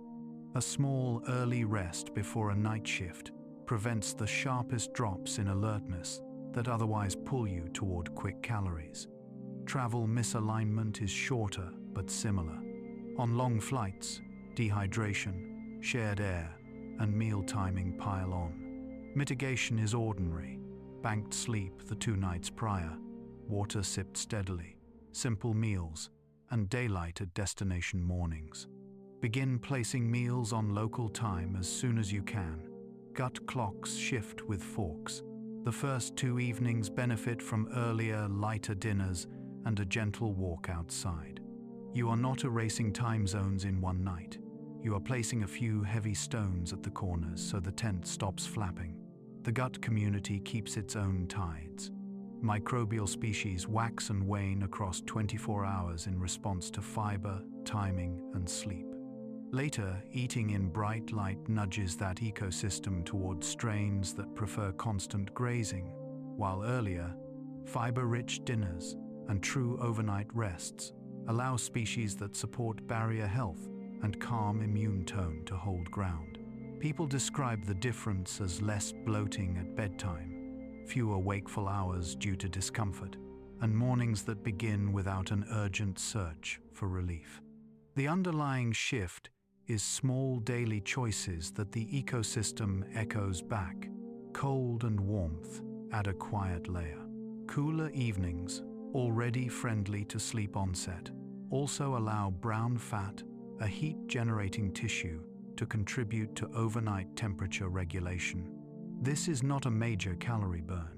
It is a tiny assist that keeps thermal comfort with fewer awakenings. A room that is slightly cooler than daytime living spaces reduces night sweats and keeps bedding from trapping heat that would otherwise prompt tossing. The benefit to metabolism is indirect. Fewer disruptions, more consolidated repair, and a body that does not need to solve temperature and fuel at the same time. Cravings carry feelings. Stress leans the hand toward quick sugar and salt, because fast fuel feels like control when the day didn't. The correction is not shame, it is predictability. Regular meals that include fiber, protein, and a little fat satisfy slowly and make the late evening kitchen less magnetic. A gentle evening ritual, lights lowered, hot shower, 1 page of a familiar book lowers arousal and lets appetite fall with it. The body will still ask for comfort sometimes. Answer with timing more than excess, and the signal quiets. Metaphor belongs sparingly here, but one helps. Picture metabolism as a well-tuned clock with many small gears. If sleep slips a tooth, the hands still turn, but they grind. Restore the tooth, and the motion becomes silent again. Another image. Earlier dinners are like setting out tomorrow's clothes. The morning goes smoother because the decision was made when the room was calm. A final image. The overnight fast is not deprivation. It is housekeeping clear counters, labeled jars, easy reach. Some days do not meet the plan. The point is not to tally failure. It is to return to pattern soon, because pattern teaches tissues what hour it is without words. Keep the wake anchor, honor daylight, move the body, place the meals. With repetition, hunger feels reasonable. energy steadies, and sleep resumes its quiet exchange with fuel. As that exchange finds rhythm, a smaller rhythm appears inside the day itself, a gentle lull after midday that invites a brief pause rather than a long collapse, and shows how short rests can support the night without stealing from it. Daylight carries a natural dip in alertness for many people, often in the early afternoon. This lull is not a flaw. It is a feature of the clock that aligns with a slight temperature rise after lunch and the body's preference for consolidating attention into two broad arcs. A short nap placed in this valley can restore reaction speed, mood, and patience without interfering with night, provided its length and timing are chosen with care. The intent is not to start a second night. It is to take a measured pause that returns the rest of the day to focus. Very brief, naps about 10 to 20 minutes tend to lift alertness quickly with little grogginess on waking. Because they usually avoid the deepest stage of sleep, they allow a fast return to tasks and can be placed on workdays without heavy cost. People often feel clearer within minutes and report improved accuracy in routine tasks. Memory becomes less slippery. Conversations regain ease. This modest lift is useful on days when the previous night was shorter than ideal, or when attention must be steady for safety. Longer naps carry different effects. 30 to 40 minutes can drift into the beginnings of deeper stages, which improves recovery but risks sleep inertia on waking, a heavy, disoriented feeling that fades across several minutes or more. 90 minutes approximates a full cycle for many, allowing light, deep, and dream-rich phases to appear in order. After such a long nap, people feel restored, but the schedule must allow time to reorient, hydrate, and step back into daylight, so the night remains protected. In jobs that permit it, this longer pattern suits those with prior sleep debt, but it works best when finished at least 6 to 8 hours before bedtime. A nap's environment matters. A cool, quiet space that can be darkened lets the nervous system release its guard. Eye masks block irregular light.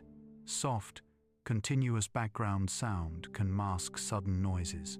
Phones should be silenced and placed out of reach. A gentle alarm prevents oversleep while allowing the mind to let go. Hydration should be modest beforehand to avoid abrupt awakenings. These are small adjustments, but together they create a container the body recognizes as safe, and safety is the switch that allows sleep to appear quickly in daylight. Timing is the hinge. Placing a nap too late can undercut homeostatic pressure, the buildup that helps sleep begin at night. As a practical rule, early to mid-afternoon works for most, and late afternoon or early evening naps are avoided unless schedules are inverted. People with insomnia are especially careful. If night onset is already fragile, naps should be either skipped or kept very brief and early, so that the drive for night remains strong. The measure is always the night that follows. If bedtime slips and wake time stretches, the nap is too long or too late. Culture remembers this dip. In warm climates and labor that peaks early, a short rest after midday helped performance and safety for centuries. Modern offices and schools often ignore the valley, yet the human clock did not rewrite itself. Where possible, workplaces that provide a small, clean, quiet room see fewer errors in late shifts and better mood into the evening. The nap becomes a tool of precision rather than an indulgence. The language around it changes, not laziness, but calibration. Specific groups benefit in distinct ways. Athletes use brief pre-practice naps to sharpen reaction and coordination, especially when prior nights ran short. Students employ a 20-minute rest before late study to steady attention, or a longer early afternoon nap after morning learning to consolidate facts and motor sequences without waiting for night. During pregnancy, daytime sleepiness increases and nighttime awakenings multiply. Short, earlier rests reduce strain without stealing from the night's fragile continuity. Older adults often prefer a regular, brief, early afternoon rest. When kept consistent and short, it improves mood and reduces evening dozing that would otherwise scatter the night. The coffee nap blends timing with chemistry. Drinking a small cup just before lying down for about 15 minutes lets the stimulant engage as you wake, combining the clearance of a brief rest with a modest lift from blocked adenosine. The method suits people who wake slowly from naps or who must perform soon after. It should remain in the bright half of the day to preserve the evening slope towards sleep. As always, individual sensitivity decides whether this pairing feels smooth or jumpy. Light handles transitions. After waking from a nap, step into brightness if possible. Daylight or a bright indoor lamp tells the clock that wakefulness has resumed and reduces lingering grogginess. A glass of water and a few gentle movements, shoulder rolls, a brief walk complete the reset. In contrast, staying in dim rooms after a nap invites the mind to drift and blurs the edge between day and night. Clear edges help both halves of the cycle finish their work at the right hours. Safety offers a sober justification. Reaction time worsens with increasing wakefulness, and micro-lapses creep into tasks that demand continuous attention. A short, planned rest before a long drive or a night shift reduces risk more reliably than pushing through with grit. For healthcare, transportation, and industrial work, scheduled quiet breaks or napping policies protect not only the worker, but the public. The science matches common sense. A rested hand errs less than a trembling one. Napping does not cure chronic sleep disorders, but it can ease their daily burden. People with breathing disturbances who are already in treatment may still feel midday dips while their nights improve. A brief rest becomes part of recovery rather than a crutch. Those with restless legs that disturb nights might find an earlier daytime doze that avoids deep stages is tolerable and helpful. Consultation with clinicians helps tailor length and timing so the larger plan stays intact. The point is alignment. Naps should serve the night, not compete with it. Emotions participate. A small nap softens irritability and restores patience in social situations. The heart rate steadies. Small frustrations feel less sharp. These are not illusions. Daytime sleep recalibrates the autonomic system, giving the brake a chance to catch up to the accelerator. People describe the change as a gentler baseline rather than a high. That baseline carries into evening routines and makes bedtime easier to approach without argument. Use imagery lightly here. A good nap is not a second voyage. It is a shaded bench at midday. It is a clean page placed under the hand so the next lines come out clear. It is the room dimmed just enough that the projector of attention can focus again. Another small image fits. A nap is a match struck in the afternoon, not a bonfire bright for a moment, warm enough to continue, safe to extinguish. For shift workers, naps are architecture. A planned doze before starting a night duty reduces the steepest drop in alertness that otherwise arrives near dawn. A protected main sleep at the same clock hours on workdays, supplemented by a compact early evening rest on off days, reduces the sense of perpetual jet lag. Sunglasses during the commute home, darkness in the bedroom, and a brief walk in bright light before the next duty align the clock you must use with the world you must enter. Meals placed consistently relative to these sleeps keep the gut from arguing. Children nap by design in early years. The skill is relearned in adulthood without guilt. The difference is agency. Adults choose length, timing, and setting to protect the night that does most of the repairing. When naps are treated as tools, they lose the drama of secrecy or shame. They become part of a system that values precision over pushing. The ending is gentle and practical. If your afternoons carry a soft fog, test a short, early rest. Keep it brief. Give to yourself a minute to stretch. Step back into light. If the following night begins easily and you feel steadier, the pattern is serving you. If sleep resists at bedtime, shorten or pull the nap earlier, or skip it. The measure is always continuity at night and reliability by day. When the two support each other, the mind feels held. And when the mind is held, the rest of the ritual meal, timing, movement, breath falls into place with less effort, ready to be carried forward into the evening's gentle slope toward darkness. Night begins as the body cools. Core temperature follows a gentle downward slope across the evening, guided by the same timing system that sets appetite and alertness. A bedroom a shade cooler than the living room helps this descent, shortening the time it takes to fall asleep and reducing brief awakenings that occur when trapped heat pushes you toward the edge of awareness. Bedding that breathes layers that release warmth rather than imprison. It lets skin shed heat, while core temperature continues its quiet glide. A warm bath an hour or two before bed can help, rather than hinder, by drawing blood to the skin and then allowing that surface warmth to disperse. It accelerates the post-bath cooling. The brain reads as permission to drift. Floors matter more than most people notice. In rooms with heavy rugs or thick mattresses that retain heat, small ventilation, an open vent, a quiet fan restores the natural gradient from warm core to cooler air without creating drafts that wake you. The aim is simple. Let the body be slightly warmer inside than the air outside so heat moves in the easy direction all night. Light writes the schedule. Morning brightness anchors timing with surprising power. Even cloudy daylight carries the wavelengths that tell the inner clock the day has begun. When eyes meet that light within the first hour of waking, the brain sets a countdown toward evening, preparing the hormonal tilt that invites sleep later. Dim. Evenings complete the message. As the room darkens, melatonin rises and body temperature keeps falling.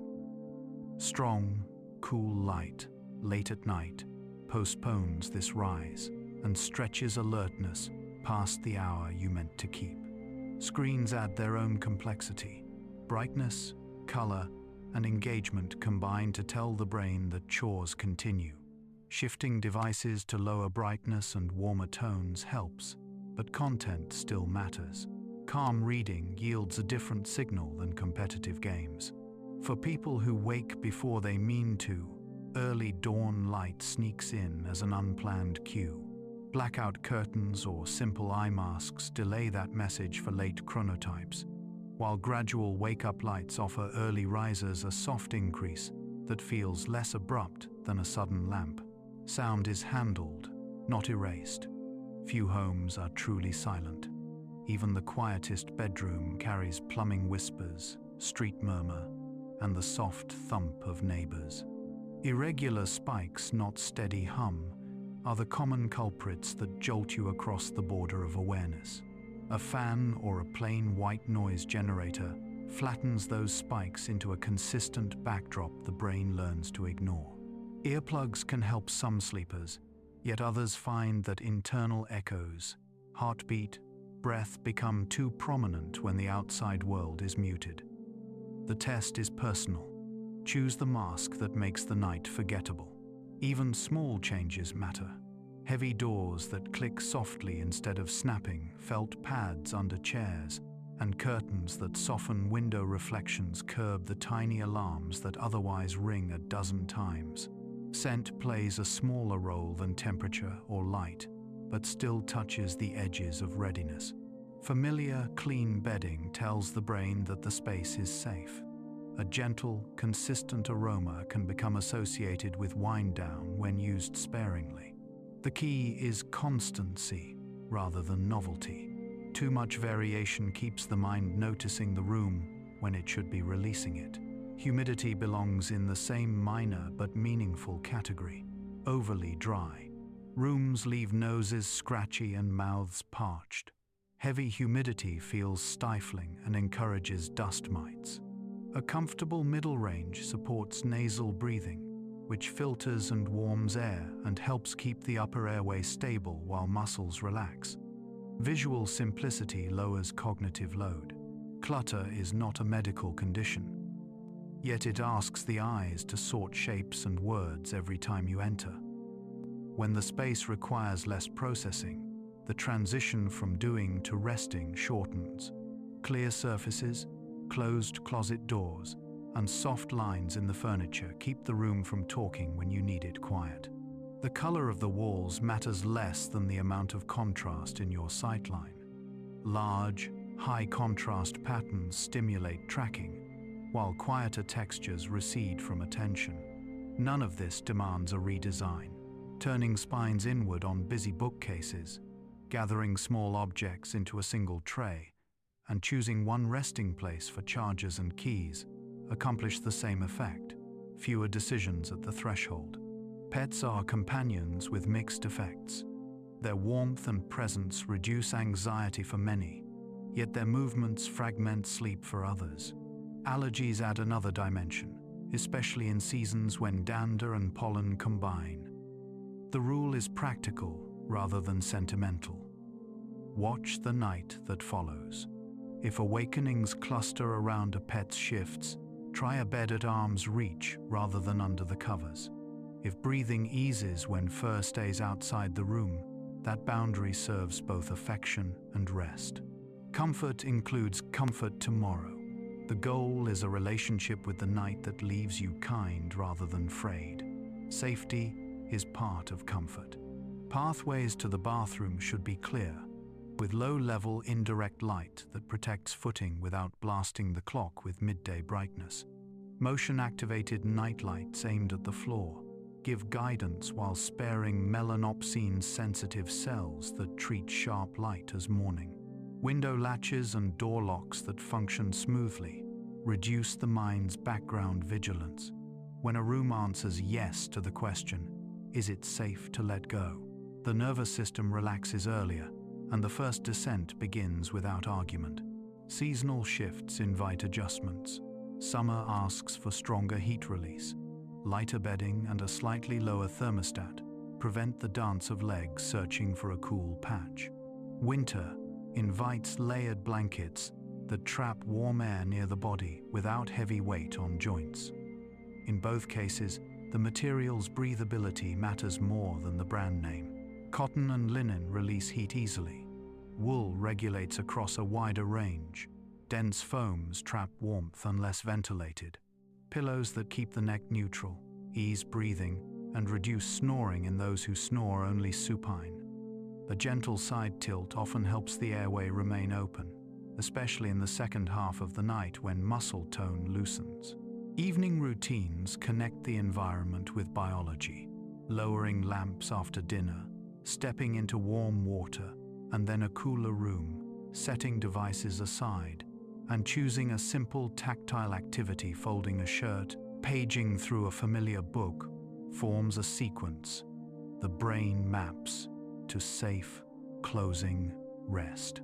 These cues are not rituals for their own sake. They are markers that compress the mental distance between the last task and the first slow breath. When repeated, they become triggers that speed the onset of sleep without forcing it. The body prefers a runway with lights at regular intervals, rather than a cliff. The room does not have to be perfect. It has to be predictable. Think of it as an instrument you tune once each evening. A degree cooler here, a lamp dimmed there, a soft sound laid beneath the quiet. When the instrument disappears from attention, physiology proceeds on its own. Temperature falls, hormones follow their clock, and muscles loosen at the right moments. The night does what it is designed to do: restore, consolidate, prepare without requiring you to supervise. And as that instrument hums in tune, a different challenge becomes easier to hear. Difficulties that do not yield to environment alone, dilemmas of timing, movement, and breath that ask for method rather than decoration. There are nights when the room is kind and the timing is good, yet sleep slips away. Insomnia is not simply a short night. It is difficulty falling or staying asleep paired with daytime cost. Often, the bed becomes entangled with wakeful thinking. The more the mind tries to control the act of sleeping, the more alertness arrives. Treatment starts by restoring the link between bed and sleep. Cognitive behavioral therapy for insomnia uses steady steps, keeping consistent wake times, reducing long wakeful stretches in bed, and unhooking the cycle of worry that turns the pillow into a desk. Over weeks, confidence returns as the brain relearns that bed means rest rather than effort. Short courses of sleep medication have a place for acute circumstances, grief, jet lag, medical procedures, but many such drugs alter stage balance or create dependence when used broadly.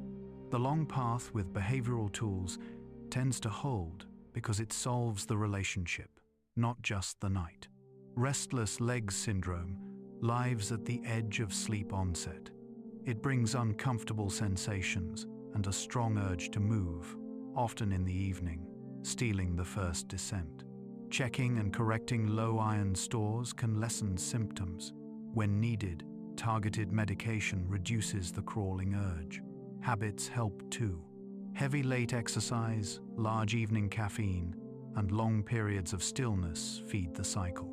Short walks, gentle stretches, and a cooler room ease the legs complaint and make privacy for sleep to begin.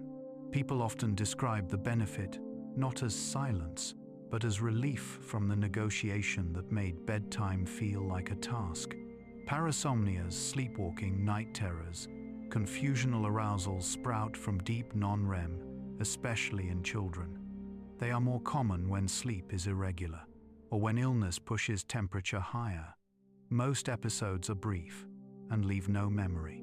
Safety matters more than interruption. Doors secured, stairs gated, sharp edges softened. These reduce risk while development runs its course. In adults, persistent or dangerous behaviors deserve evaluation to confirm the stage where events arise and to check for triggers like fragmented breathing. When episodes are predictable, scheduled awakenings a little before the usual time can reduce frequency by preventing the deepest descent in that window. REM behavior disorder sits in a different corner. Here, the normal paralysis of dream sleep is incomplete, allowing actions that match the dream's content. Kicks, punches, or leaps can injure the sleeper or a partner. This pattern warrants careful assessment because it sometimes signals neurological changes that deserve monitoring, and because the remedy securing the environment, adjusting medications, and in many cases, using targeted treatment at night protects both safety and continuity. The aim, again, is predictability. Let dreams remain a rehearsal that never calls the body onto the stage. Circadian rhythm disorders shift timing rather than architecture. Delayed sleep phase pushes sleep onset late and makes early mornings feel impossible. The tools are light and discipline, bright light soon after waking, dimmer evenings, consistent wake times, even on free days, and in some cases, precise, early evening melatonin under clinical guidance. Advanced sleep phase tilts the other way, especially in older adults with early evening sleepiness and pre-dawn waking. Evening light, stimulating activity in the late afternoon, and a later but still consistent wake time nudge the clock toward later hours.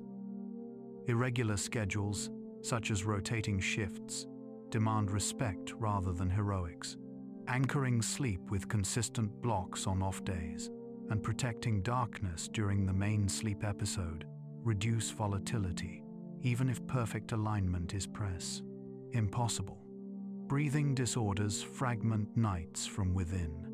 Obstructive sleep apnea narrows or collapses the upper airway despite effort, causing oxygen dips and brief arousals that prevent deeper stages from holding. The cost accumulates as daytime sleepiness, foggy attention, and strain on vessels and metabolism. Screening starts with history and observation, snoring, pauses, morning headaches, and often continues with a sleep study that tracks breathing, oxygen, effort, heart rhythm, and stages. Effective treatments exist and restore continuity. Gentle positive airway pressure as a pneumatic splint, oral devices that move the jaw forward, positional therapy for people who primarily collapse while supine, weight change where anatomy allows benefit, nasal treatment to reduce resistance. Restoring an open corridor gives the rest of sleep's work room to finish. Pain, reflux, and medications complicate the picture. Nighttime heartburn wakes with a cough or chest burn, raising the head of the bed, adjusting meal timing, and managing triggers reduce those spikes. Certain antidepressants and beta blockers alter stage distribution or dream vividness. Some decongestants and steroids push alertness late into the evening. The solution is not to stop needed treatment, but to time and choose therapies with sleep in mind. Physicians and patients who consider sleep an essential outcome often find small adjustments yield large returns. Mental health conditions walk beside many sleep problems.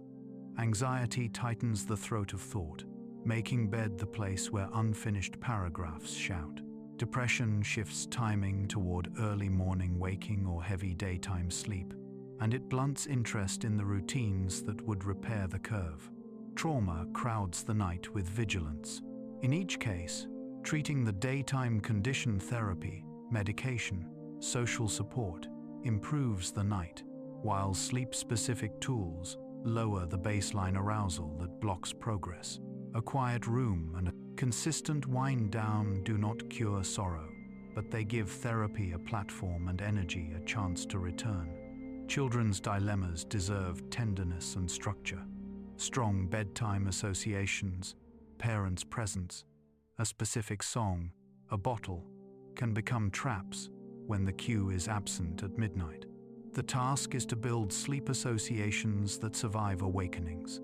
The same room, the same light, the same brief routine a child can recognize alone. For older kids, consistent wake times and morning light stabilize the day and shrink the evening struggle. Devices belong outside bedrooms because their light and engagement both delay the flag that signals night. The goal is not a perfect chart. It is fewer battles and more mornings that begin without tears. Not every hard night is a disaster. Sleep is resilient when given time and cues. The path forward is methodical.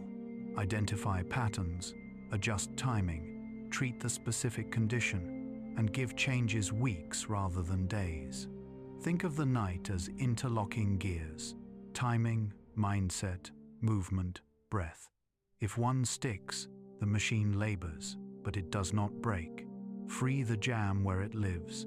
A later dinner becomes earlier. A glowing lamp becomes warm and low. A racing mind learns to step out of bed and return only when drowsy. An airway receives a splint of air and stops collapsing. The system resumes its quiet turn toward morning, not with triumph, but with steadiness. And as steadiness returns, a wider view opens. Our own nights sit inside older patterns, customs, and histories that shaped when people rested and how they shared the dark. Those patterns still whisper under our modern rooms, guiding how we think about naps, bedtime, and the purpose of evening. People have always shaped sleep to their surroundings. Before bright evening lamps, many communities drifted into two stretches of night, separated by a quiet interval for prayer, talk, or reading. That middle hour was not insomnia. It was routine, shaped by darkness and simple. Clocks, with factories, streetlights, and fixed shifts. Schedules condensed toward a single block that matched work bells and morning trains. Neither pattern is superior. Each reflects how light, labor, and family life arrange the hours. What remains steady is biology, a circadian system that expects bright days, dim evenings, and regular cues. Households decide how to share the dark. In crowded homes, families often sleep in the same room. Warmth, safety, and caregiving make that arrangement sensible. Though movements can fragment light sleepers, where space allows, separate rooms reduce disturbances and allergies. The practical test is daytime function. If mornings arrive with steadier mood and clearer attention, the arrangement suits the home. Infants and elders shape plans as well. Babies add night feedings that recede with age and daylight exposure. Older relatives may wake early and nap briefly after lunch. Respecting these stages prevents needless conflict about perfect patterns that do not fit reality. Heat and weather set customs. Midday rest appears in warm regions because early afternoon brings low alertness and high outdoor strain. A short siesta preserves energy for later work without stealing from night when it ends early and stays modest. Modern offices sometimes revive this wisdom with small, quiet rooms. The logic is safety and accuracy. A short, planned rest prevents late shift errors more reliably than stubborn wakefulness. Schools and clinics echo the same insight when they guard the first hour after lunch for calmer tasks. Rituals help the mind let go. Evening prayer, a favorite page, soft music, or a slow walk tell the nervous system the day is closing. These cues reduce cognitive load by creating a familiar sequence that does not require decisions. The content is less important than repetition. A family that dims lamps after dinner, clears the table, and places devices in one spot to build a ladder. The brain climbs each night at the same pace. In new apartments or during travel, repeating even 2 steps lower, a light and a short warm rinse, restores the feeling of safety that allows deeper stages to appear. Cities add noise and glow. Blackout fabric, heavier curtains, and simple white noise flatten the city's spikes into a background hum the brain can ignore. Dawn on high floors can be harsher than ground light. Eye masks delay that cue for those who benefit from later mornings. Rural homes bring other constraints: animals, sunrise chores, and seasonal harvests. In both settings, the body prefers the same basics: regular wake times, real daylight soon after rising, and evenings that recede from brightness. Beliefs and holidays punctuate the calendar. Late meals, shared nights of worship, and seasonal fasts retime digestion and sleep. Planning around these events, lighter food near the end, gentle light control afterward, and a protected recovery evening the next day reduces conflict between observance and biology. The aim is kindness to the system that serves the observance itself. Migration reshapes sleep again. New time zones, unfamiliar beds, and different neighborhood sounds can keep one hemisphere of awareness cautious on the first nights. Bright morning walks in the new place, meals on local hours, and a small repeated wind-down compress the adjustment from many days to a few. Families who split time between countries teach their clocks with routine rather than force. The body learns because the cues do not argue. Consider sleep as a common craft with local dialects. The physics of darkness and the chemistry of timing do not change, but households choose tools that fit their rooms and values. Regularity, bright mornings, dim evenings, and a bedroom that stops asking for attention form the skeleton. Around that, culture chooses the clothing, shared beds or separate, early or late dinners, spoken prayers or silent pages, siesta or no siesta. When choices respect the skeleton, mornings feel less brittle and evenings arrive without debate. As practices settle into place, another truth shows itself in daylight. Rested people move through tasks with steadier hands, and the shared spaces of work and roads become safer for everyone. Daytime performance reflects the night's continuity. After short or broken sleep, Reaction time slows and attention drifts, even when you feel fine. The brain masks impairment poorly. People often underestimate how much they have lost. In tasks that punish lapses, driving, medicine, manufacturing, a few seconds matter. Microsleeps can appear without warning when pressure to sleep is high, cutting awareness entirely for a heartbeat or two. On long highways or quiet wards, those slips hide until they cause harm. Consolidated nights, even without perfection, reduce these gaps and keep decisions consistent. Mood regulation follows the same physics. With thin sleep, irritability rises and patience shortens. Social tasks feel sharper at the edges. Small misunderstandings swell.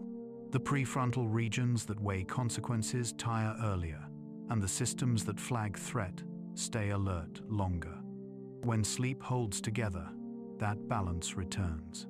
People report fewer spikes and a baseline that carries them through routine frustrations without extra cost. Creative work also benefits. Ideas still arrive on short nights, but evaluation stumbles, threads tangle. After well-paced cycles, connections surface cleanly, and choices feel less forced. Physical performance listens closely. Athletes gain reaction speed, accuracy, and recovery when sleep totals are protected across a week.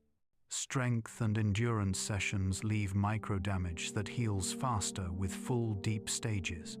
Late-night alcohol or very late training fragments those stages and blunts gains. Students show the same pattern with different muscles. Practice plus intact sleep beats, practice plus wakefulness for both facts and motor skills. Morning tests favor earlier study and caprice, early light. Evening performances favor earlier naps and steady meals. The lever is timing rather than intensity. Caffeine offers temporary clarity by blocking sleep pressure, but it cannot replace deep stages.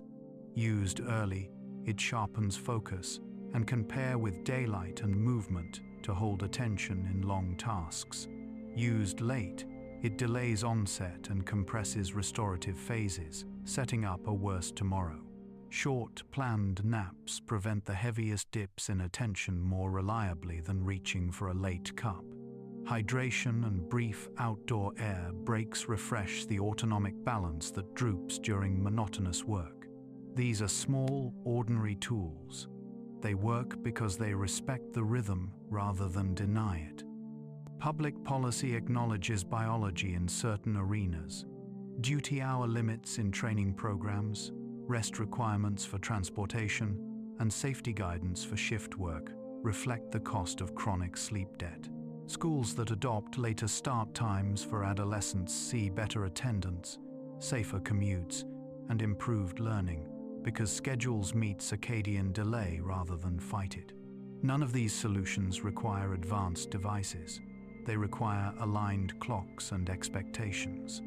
The simplest anchor remains the most powerful, a consistent wake time that greets morning light.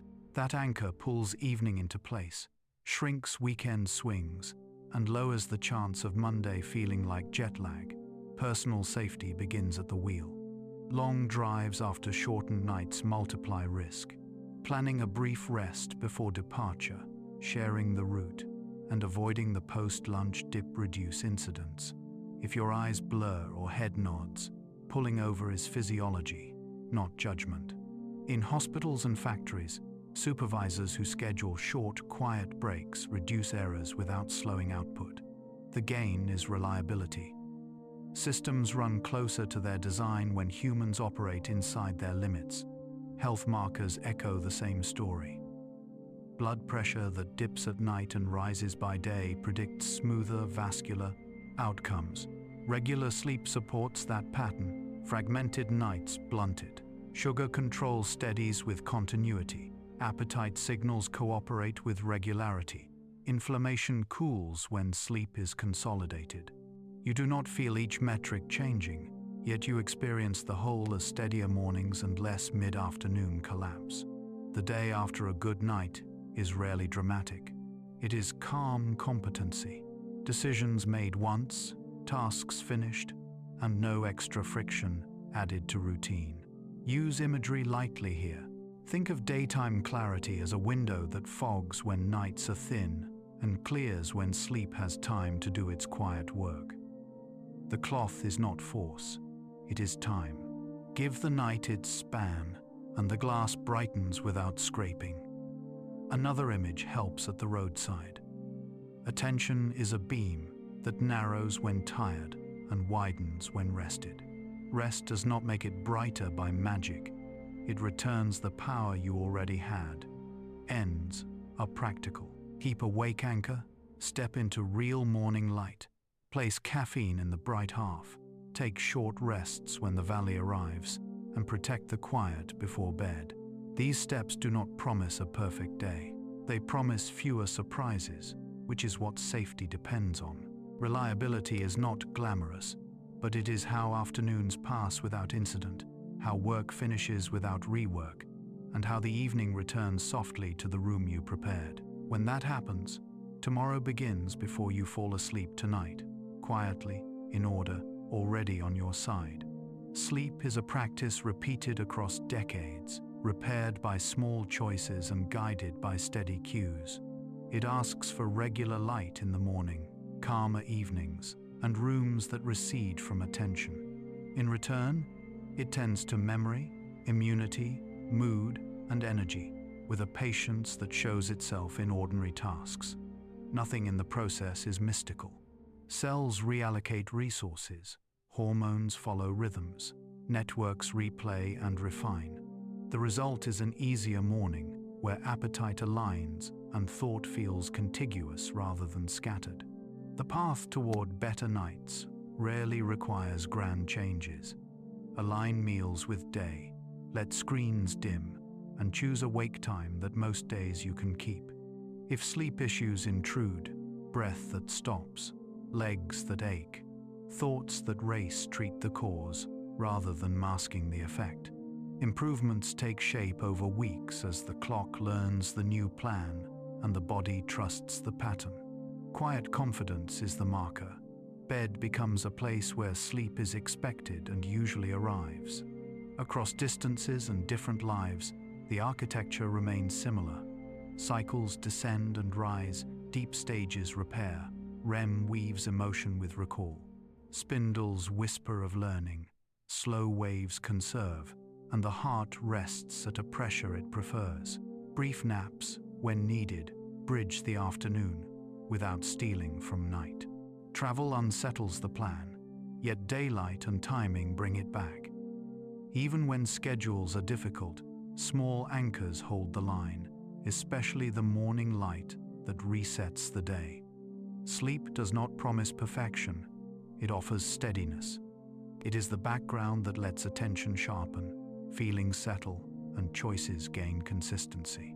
Think of it as the shore, where the mind returns between journeys, a reliable place to set down the day's weight. When bedtime comes, the science of timing and restoration will carry on without oversight. You do not need to manage it closely. You need only create room for it to happen, then let the tide do what it knows.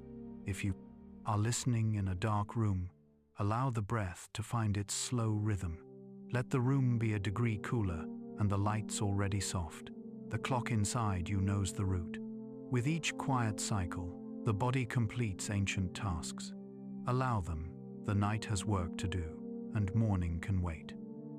Rest your thoughts at the water's edge and let them grow quiet with the waves. Good night.